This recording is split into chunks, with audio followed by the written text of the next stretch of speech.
जय गुरुदेव भगवान की जय। आइए एक नए वीडियो के साथ आपसे फिर चर्चा करते हैं।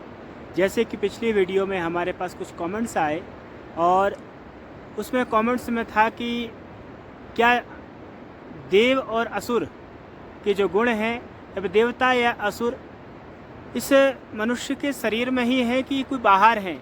स्वर्ग नरक की जो कल्पना यही है कि बाहर है? इसके विषय हम थोड़ा चर्चा करते हैं। हम जैसे कि गीता की बात करते हैं, गीता एक उत्तम ग्रंथ है और इस ग्रंथ से सब परिचित होते हैं, इसलिए गीता का सहारा लेकर के हम इस विषय पे आगे हम बोलेंगे। तो जैसे कि महाभारत के मध्य में यह ब्रह्म ज्ञान भगवान श्री कृष्ण के द्वारा दिया गया अर्जुन को, क्योंकि अर्जुन दुखी था और उसी श्रृंखला में आगे 13वें श्लोक में 13वें अध्याय के जो पहले श्लोक में भगवान श्री कृष्ण कहते इदम शरीरम कौन्तेय क्षेत्रमित्यभिधीयते।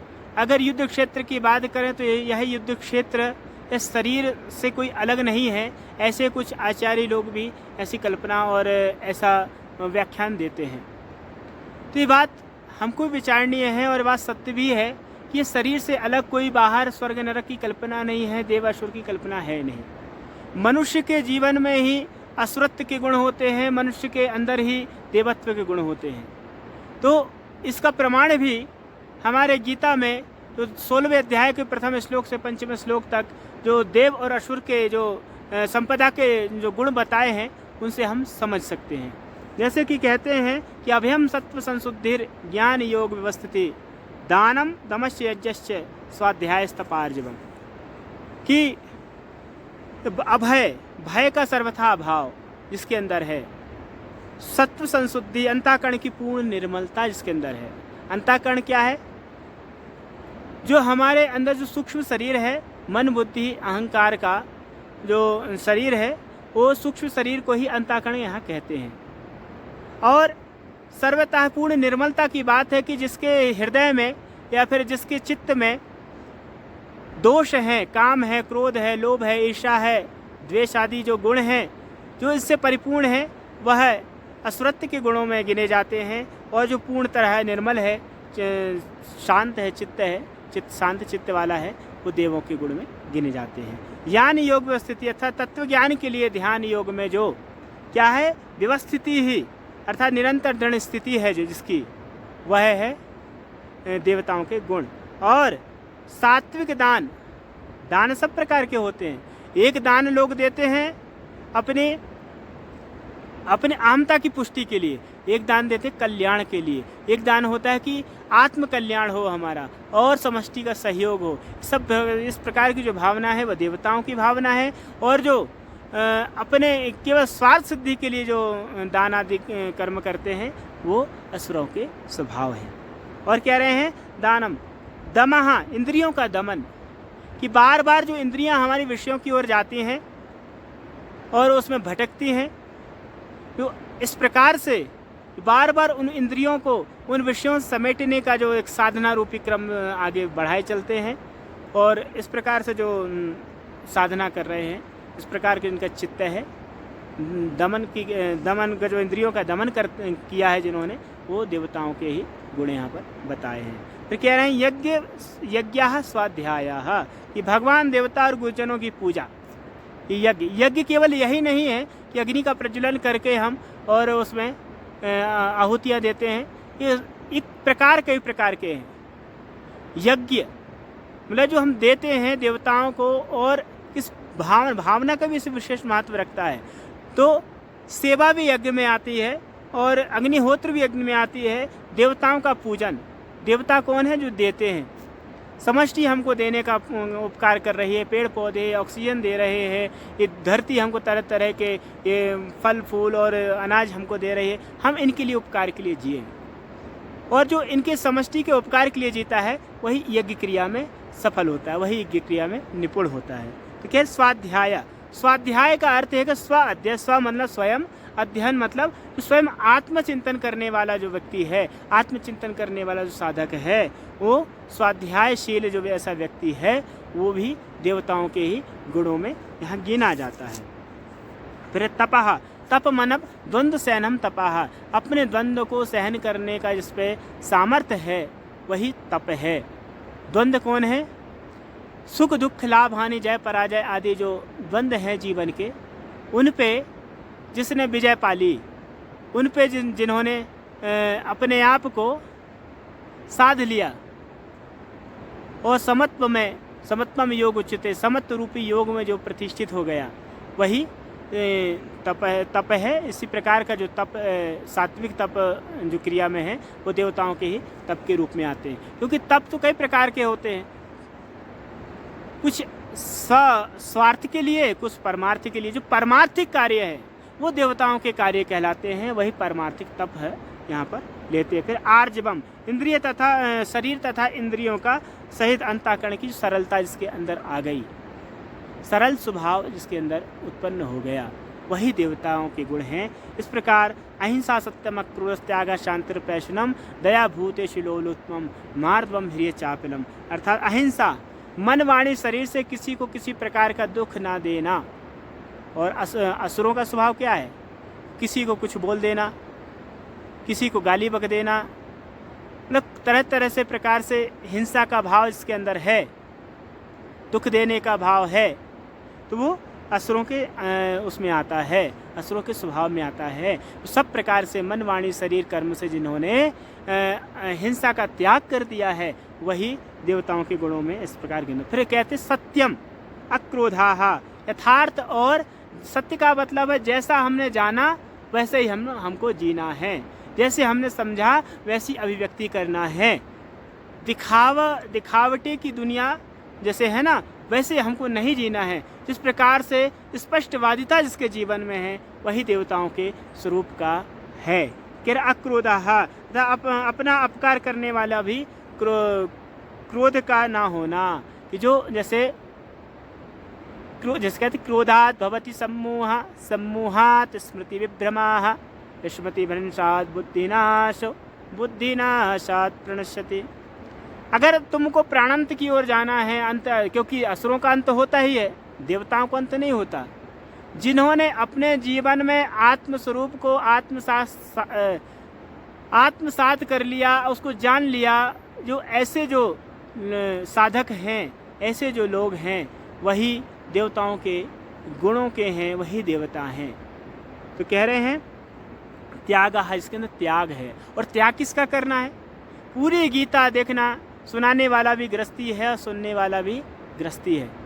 संसार में त्याग किसका करना है? जब गीता में त्याग की बात आती है, त्याग अपने अहंता का करना है, त्याग अपने जो दुष्स्वभाव है उसका करना है, त्याग अपने जो कामाचार की भावना उसका करना है, त्याग अपने दुष्ट प्रवृत्ति है जिसके अंदर उसका त्याग करना है। इस प्रकार शांति अपैशुनम, अतः अंतःकरण की शांति है। इस प्रकार से अंतःकरण की शांति मिलेगी। अपैशुनम मतलब निंदा चुगली, दो बातों में मनुष्य जीता है, अधिकतर रस लेता है, निंदा और स्तुति। स्तुति और निंदा यह चलती। जिसने स्तुति और निंदा की बात को त्याग करके जो आत्म स्वरूप में प्रतिष्ठित होने के लिए प्रयत्न कर रहा है, तो वही देवताओं के स्वरूप का है, वही देवता है, यही देवताओं के गुण हैं। फिर भूत सब प्राणियों में हेतु की भावना होना, कि कल्याण की भावना होना सब प्राणियों में, कि सब प्राणियों का कल्याण हो, किसी का अहित ना हो, जो इस प्रकार की भावना है। फिर अलोलुप्तम, इंद्रियों के विषय का संयोग होने पर भी उनमें आसक्ति ना होना। संसार है अपनी जगह, लोग कहते हैं कि आसक्ति से दूर भागने के लिए लोग त्याग की बात करते हैं। त्याग यहाँ पर आसक्ति को त्यागने की बात बस इतने ही है, विषय वस्तु पदार्थ से अपने मन को हटा करके बस अपने ब्रह्म में, अपने आत्मस्वरूप में स्थित हो जाना ही यहाँ पर अनासक्ति भावना है। और यह देवताओं के अंदर है, यही देवताओं के गुण हैं। मार्द ह्रिय मतलब लोक और शास्त्र के विरुद्ध आचरण में लज्जा। ऐसे कर्म कतई पे नहीं करना कि जिससे कि लोक और संसार का आचरण मतलब निंदा का पात्र बनूं, या फिर हमारे आचरण की कोई निंदा हो, ऐसे आचरण को बिल्कुल ना करना, यह ह्रियता है। और अचापलम अर्थात व्यर्थ चेष्टाओं का अभाव। व्यर्थ चेष्टाएं मतलब ऐसी चेष्टाएं जैसे मनुष्य के अंदर भी पशुवत चेष्टाएँ होती हैं।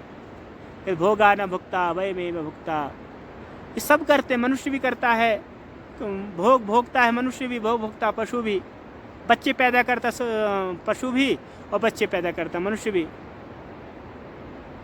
तो भोग दोनों के अंदर है, लेकिन यहाँ चेष्टा न, अतिरिक्त चेष्टा न करना, धर्म पूर्वक भोग की काम, इसको उपनिषदों में कहा है ना, तेन तक तेन भुंजिता।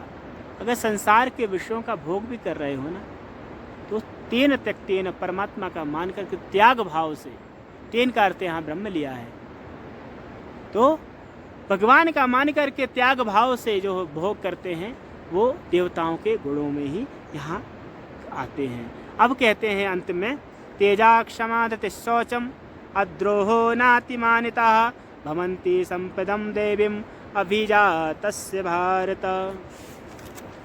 तो कह रहे तेजः, तेज, ओज, जिसके जीवन में भोग की कामना समाप्त हो चुकी है, या फिर भोग की जो इंद्रियां हैं, इंद्रियों के विषयों में जिसने लगाम लगा लिया है, जो ऐसे स्वभाव वाला है, उसके अंदर स्वतः ही तेज बढ़ता है। तो क्षमा, जिसके अंदर क्षमा का गुण है, कायरों का काम नहीं क्षमा करना, क्षमा महावीरों का काम है। इसलिए कुछ संत कहते हैं कि यह जो रास्ता है साधना का, यह जो रास्ता है तपश्चर्या का, कायरों का नहीं है, ये महावीर का है, महावीरों का है।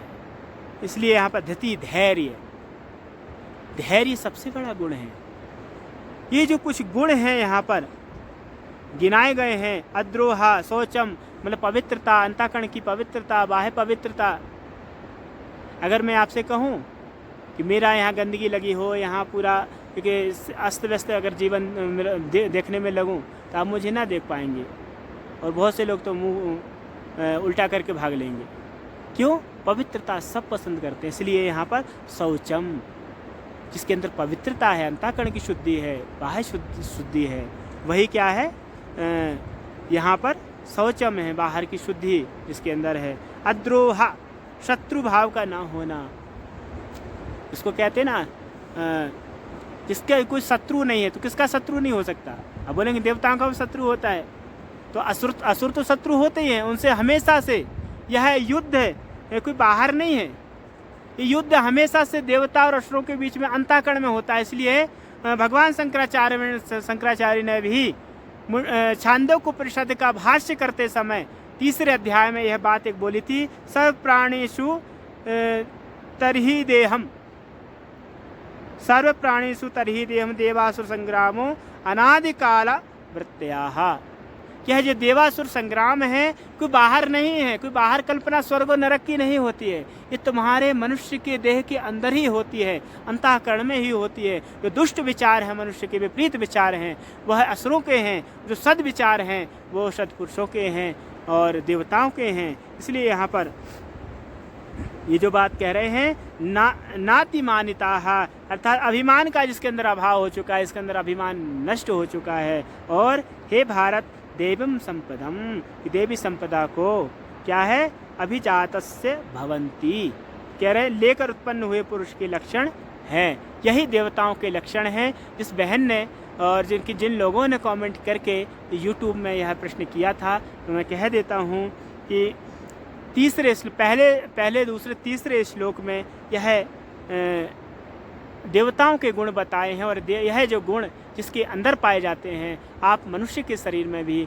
देवता हो सकते हैं, मनुष्य के शरीर में भी आप राक्षस हो सकते हैं, असुर हो सकते हैं। इसलिए आपको निर्णय आपके ऊपर है कि आपको किन भावना वाले कैसे भावना वाले बनना है, कैसे स्वभाव वाले बनना है, कैसे गुण वाले बनना है, वो आपके ऊपर है। और इसी कामना के साथ मैं सबके लिए मंगल कामना करता हूँ कि सबके हृदय में, सबके जीवन में देवत्व का आधान हो।